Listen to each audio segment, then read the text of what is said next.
आमिर साहब आपसे आगाज़ कर रही हूँ, चूँकि पाकिस्तान तहरीक इंसाफ के खिलाफ हर गुजरते दिन के साथ घेरा मज़ीद तंग हो रहा है। 9 मई के हवाले से जो पेंडिंग फैसले थे, जो महफूज फैसले थे, उनको भी सुनाया जा रहा है।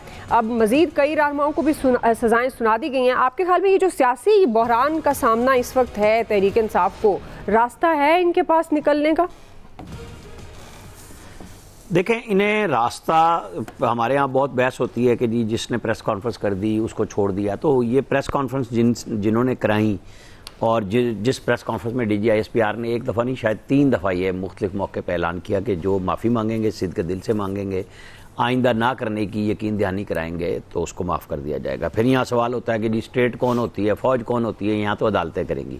अच्छा भाई, हम तो पाकिस्तान की बात करेंगे ना, जहाँ पे जैसा चलता है। जिस तरह अभी आपने खुद कहा कि जनरल बाजवा को तोसी देना हमारी सबसे बड़ी गलती थी, असद कैसर ने कहा है। हालांकि ये तोसी देना सबसे बड़ी गलती थी, उसके बावजूद ये तैयार थे दिसंबर में जाके लामुतनाही, उसके बाद फिर 6 महीने की इमरान खान ने आरिफ अलवी साहब के पास ऐवान सदर में जाके बाजवा साहब को ऑफ़र की थी कि मेरा इलेक्शन करा दो। तो ये कोई पक्की बात नहीं होती सियासी जमातों में कि आप क्या करेंगे। मतलब PMLN ने रखा कि एक्सटेंशन नहीं देंगे, लेकिन जब वो आसिफ सईद खोसा साहब को सदारत भी ना मिली और उनकी चीफ जस्टिसशिप भी जारी थी, रिटायरमेंट थी, तो उन्होंने मंसूर शाह साहब ने फैसला लिख दिया कि जी आप 6 महीने में कानून साजी कर लें। और जो नवंबर में फैसला लिखा उसकी जनवरी में PMLN ने भी, पीपल्स पार्टी ने, सब ने वोट डाले, एक्सटेंशन के अंदर वो आए। जो किसी ने कहा कि मैं इस गुनाह में शरीक नहीं, किसी ने रो के वोट दिया। तो सियासी जमातों का वतीरा तो एक ही जैसा है कि जब जिसका फ़ायदा हासिल करना हो वो ज़रूर दौड़ के पहुँच जाता है। बाकी असूल मुझे और आपको सुनाने के लिए होते हैं कि PMLN जब ज़ेर-ए-ताब थी उन्होंने बिल्कुल जनरल बाजवा के साथ कहानी बना ली, सब चीज़ें सामने आ गई। इमरान खान साहब जब नवाज शरीफ वज़ीर आज़म नहीं भी बने थे 2011 से, बिल्कुल फ़ौज के साथ चल के आ रहे थे और 18 में उनको वज़ीर आज़म बनाया गया। अब कहानी जाएगी कहाँ, सज़ाएँ जो हो रही हैं।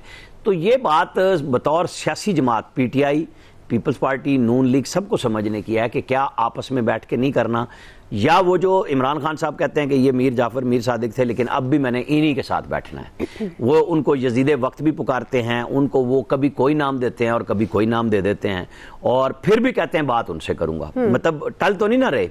तो दूसरों को क्या मुसीबत पड़ी भी है कि जनाब इनके लिए रास्ता हमवार करने के लिए वो अकड़ जाए आगे से, तो वो भी ठीक चल रहे हैं अपने हिसाब से।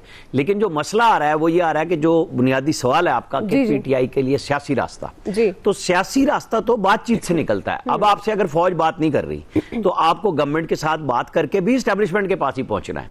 अगर आप प्रेशर नहीं कर सकते, यानी 5 अगस्त को आप नहीं कर सके प्रेशर, आप 14 अगस्त को करके देख लें। वो मैं उस दिन भी कह रहा था कि वो रज़ा हारून ने ट्वीट किया था कि 6 सितंबर या 7 सितंबर कर लें अब अगली डेट, क्योंकि इनके पास तो डेट्स इसी तरह की होती हैं कि जो कौमी दिन होगा उसके अंदर ज़रूर आना है। बिल्कुल आएँ, अपना सियासी रंग जमाएँ, पूरा जोर लगाएं मज़ाहिमत के लिए। लेकिन अगर आपसे मज़ाहिमत नहीं हो रही तो फिर रास्ता बातचीत का निकालें।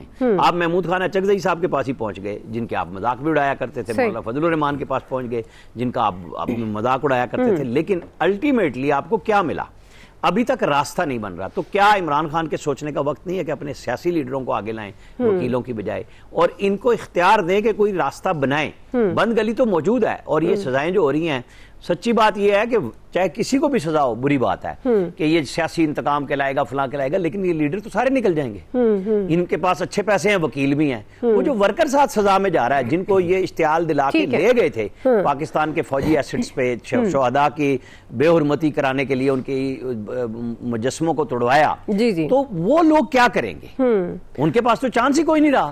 ठीक जी। अयाज साहब, आप एक तरफ से तो जाहिर है PTI चाहती है कि सियासत में रहे, लेकिन वही बात है ना कि बातचीत से रास्ता निकलेगा। कोई ऐसी संजीदा एफर्ट ना दोनों तरफ से नहीं हुई, खासकर पाकिस्तान तहरीक इंसाफ की तरफ से भी उस तरह से नहीं हुई कि बातचीत से मामले को आगे बढ़ाया जाए, क्योंकि वो बज़िद हैं कि सिर्फ एस्टेब्लिशमेंट से बात करनी है। तो गवर्नमेंट से अगर बात करेंगे तो डेफिनेटली फैसला तो वहीं होना है ना। फिर वो जब उनको पता है कि इन्होंने भी वहाँ से जाके क्लियरेंस लेनी है तो फिर हम डायरेक्ट बात अगर करनी है तो उनसे करें, वरना फ़ायदा कोई नहीं है ना बात करने का। क्योंकि जाहिर है जब ये बात कही जाती है कि रियासत ये क्लियर कट कह चुकी है जो माफ़ी मांगेगा उसको माफ़ कर दिया जाएगा, और जिसने माफ़ी मांगी उसको माफ़ कर दिया गया, जिसने नहीं मांगी उसको सज़ाएँ मिल रही हैं। और सज़ा का मज़ा ये आता है ना किसी फैसले का कि आपको पहले से पता हो कि ये फैसला क्या आना है।